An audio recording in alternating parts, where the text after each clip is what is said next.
Good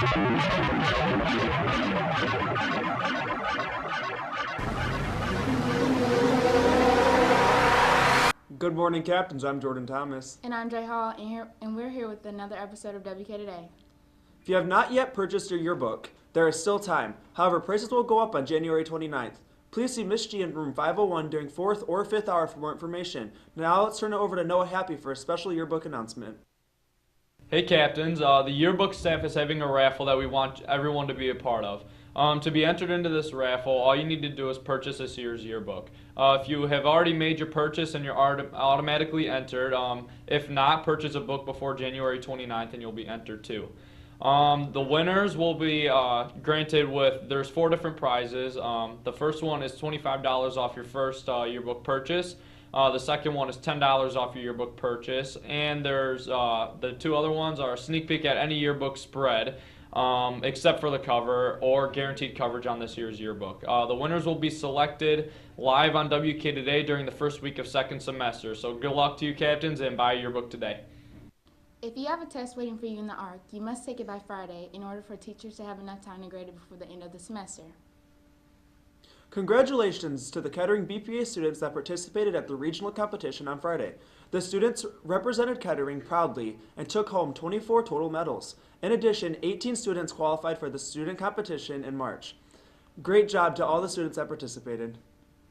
Student Leading Students is looking for donations for new Crayola or Rose Art crayons, color pencils, coloring books, word searches, ribbons or strings, beads, and any other child-friendly activities to donate to St. Jude's Children's Hospital. Donations can be dropped off in the main office or academic center. Donations are due by Friday, 22nd, 2016. Now let's turn it over to Donna for sports. Congrats to the girls basketball team who won last night against Walled Lake Western with a score of 50 to 24. I'm sorry. Today for the captains, the boys and girls bowling takes on Lakeland at Century Bowl at 4, while the boys and girls ski team compete in the giant slalom at Pine Knob also at 4. Wrestling has a quad at Walled Lake Central at 5:30. Competitive cheer also competes in a quad at Walled Lake Western at 6. And hockey is away at Heartland Arena versus Milford at 7:30. In NBA news, the Pistons retired Ben Wallace's number 3. Wallace was a part of the Pistons from 2000 until 2006, and his defensive dominance helped the team to the 2004 championship. The starting lineup from the championship team included Coach Larry Brown, were all in attendance. In NHL news, the league says that John Scott will be able to play in the All-Star game despite being traded and sent down to the minors right after being selected. Scott was selected to be a part of the All-Star game after fans voted for him. The Phoenix Coyotes management did not like that he was voted in and immediately traded him to the Montreal Canadiens, who moved him down to the minors. In the NFL news, the NFC and AFC championship games will be played this weekend. In the NFC game will feature the Arizona Cardinals versus the Carolina Panthers, while the New England Patriots face the Denver Broncos in the AFC game. And now back to the news desk. The end of the semester is coming up, and we all know what that means, midterms. Let's catch up with Haley Tavis to see what some good strategies are for preparing for next week.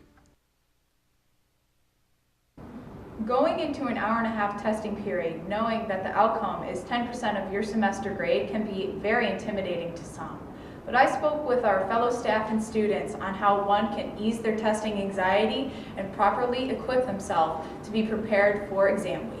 Really the way I study for midterms is I get a study guide from one of my teachers, and I take all those questions that are going to be on the midterm that they've really covered us most, and that's the ones that I study all the time.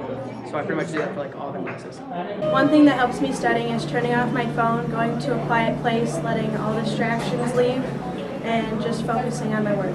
A good study tip is that no matter how much you really do study, you need to get a good amount of sleep, because if you don't get your sleep, you're not going to remember anything you study.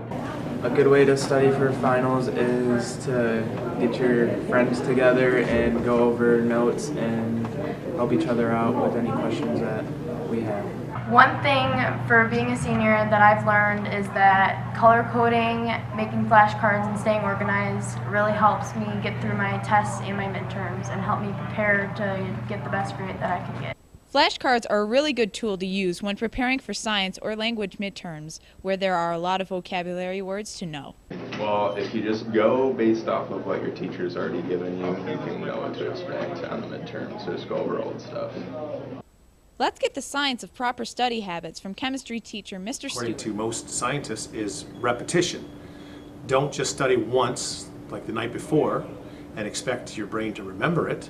You have to do it multiple times. So start in small chunks, do it several days or weeks in advance, and then when you come back to it for the 4th or 5th time, it's almost as if you go, oh, I remember this now. Well, it's gone into long-term memory. You're not just hoping that your short-term memory hangs on to it. So the best way to study is small chunks, multiple times in a several-day period. Time management and schedules can have a real impact on students' study time. Take Ashley, for example, editor of the yearbook and full-time student. So along with trying to make sure that everything is perfect for deadline 3 that's coming up, I also have to make sure that I am perfectly